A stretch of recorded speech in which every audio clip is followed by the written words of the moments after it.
showing to you our sailing across the Pacific, and we are on the equator celebrating this occasion.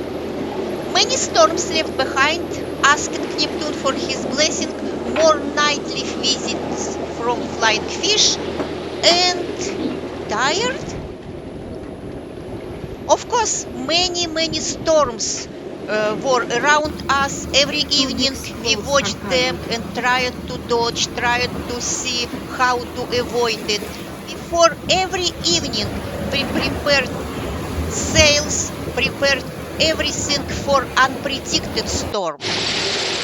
We put the Genoa in and rain starts already.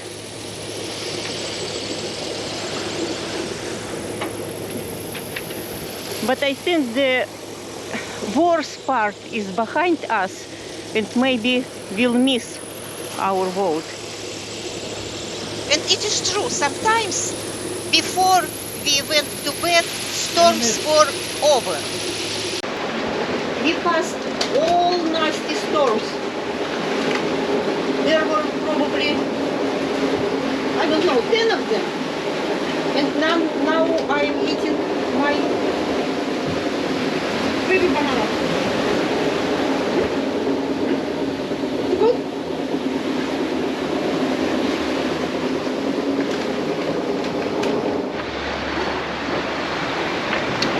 We are approaching the equator. And you know, when you meet a new year at 12 o'clock in the middle of the night,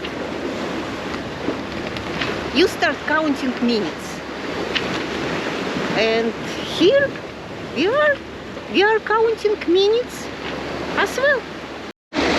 You see, our boat is on the latitude 0 degrees 8 minutes north from the equator. So it is approximately 1.5 hours by sailboat. We will be there soon. Everybody is preparing for celebrating the equator crossing time. Ben prepared something, and Xavier went to his bedroom to get something as well. He's coming. Oh my gosh, what will happen soon? And sometime for 2 minutes there will have a rattling noise.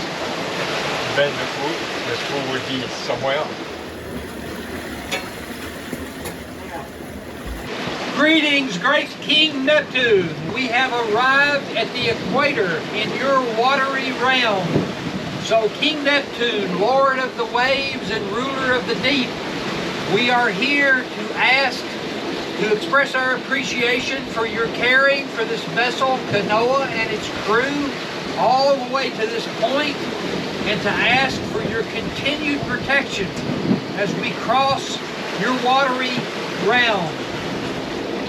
It is fitting that here at this point we give you a sacrifice of something that has value to each of us.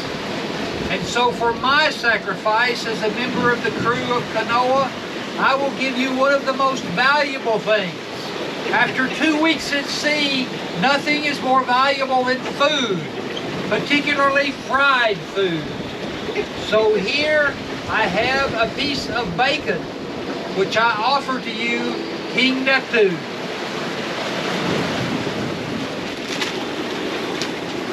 I am going to give to the King Neptune my nuts. I want you to protect all sailors in the world. So my nuts is for you. Yay!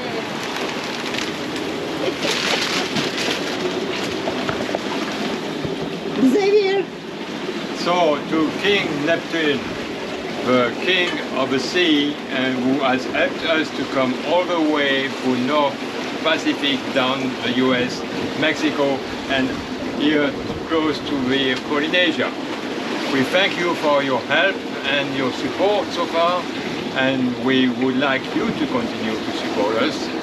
We respect you, and as a sign of respect, we would like to share with you what is most important for us, which is our drinks, and specifically beer is a good one, but because with this crew we are alcohol-free, this is alcohol-free beer. I'm hoping that you will agree that it's also good and you will support us going forward. This is my commitment, so to yours. Connected. It is great. And as a sacrifice and in respect, and because it's the first Equator crossing for me, although I'm not young, but it's the first on my boat, and it will be the first, it's the first out of 4. I will have 3 more to go. So in respect, I will shave my head to demonstrate my willingness to go with you forward. Okay, let's do it. Ходи.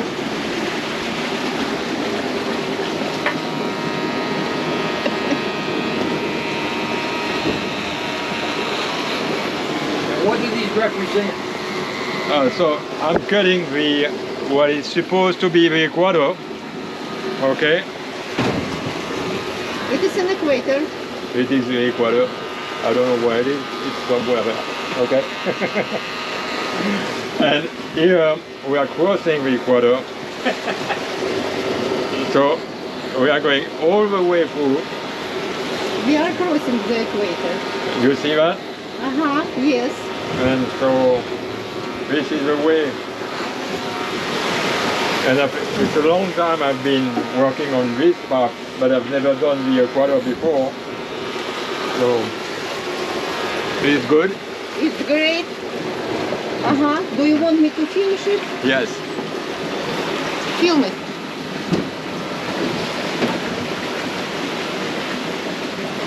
I am a barber. Yes. Neptune's barber. It's important to have a barber on the boat. Of course. I have never done it before. It's my first time. Yes. Okay, let's go outside. Okay. Yes, everything is good. That's good. Wow. I got nothing left. That's good. Nothing left, yes. Okay. Great, you look great. Okay, it Thank was you. our celebration.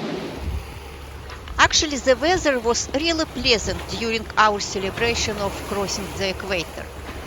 And the evening was not bad, but later, when it was time at 8 o'clock, when it was time for Xavier to watch, you see, we saw many squalls on the radar. And for a few hours, they were trying to dodge, to try to avoid squalls. And actually he succeeded. It was good. But when he dodged squalls, I actually was struggling with the flying fish. I was sitting and watching, and suddenly I did not understand who is throwing something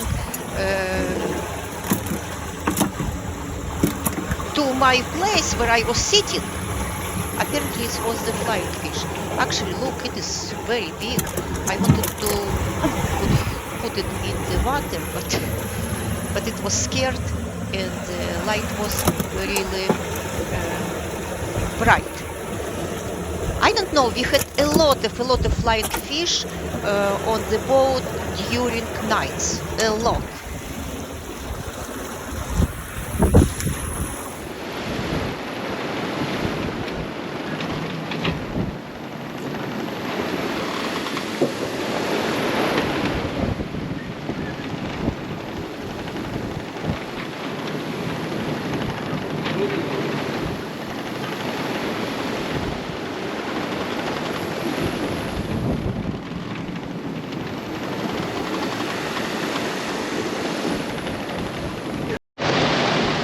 21st, the morning.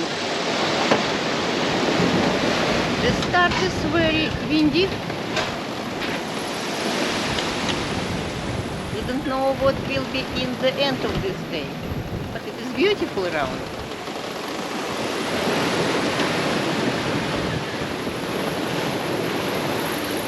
We passed the equator yesterday. And still we see seagulls.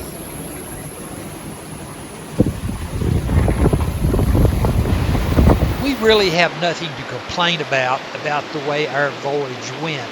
It didn't take us as long as it takes most people. We were only 20 days at sea. We had winds generally behind us and just enough wind, not too much, not too little, and from a good direction to make for pleasant sailing. So we actually had a pretty good passage. There were very few periods of no wind. There were really very few storms, and they weren't that bad overall, and so we have no real right to complain.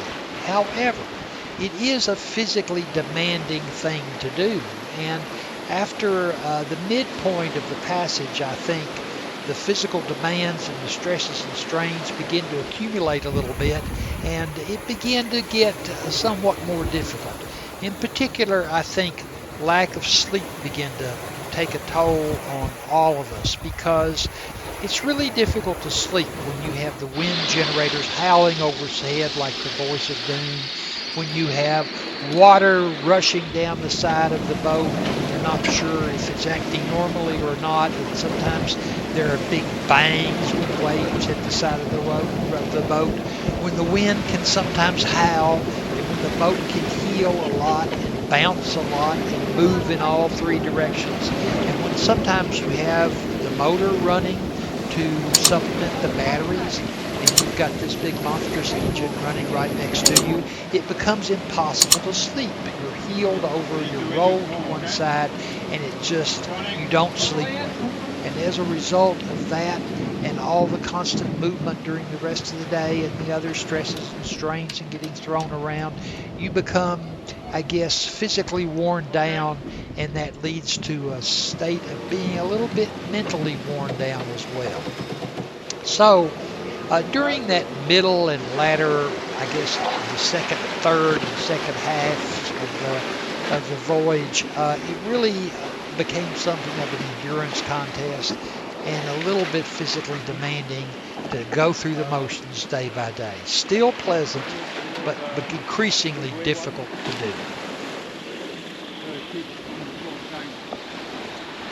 On the port side?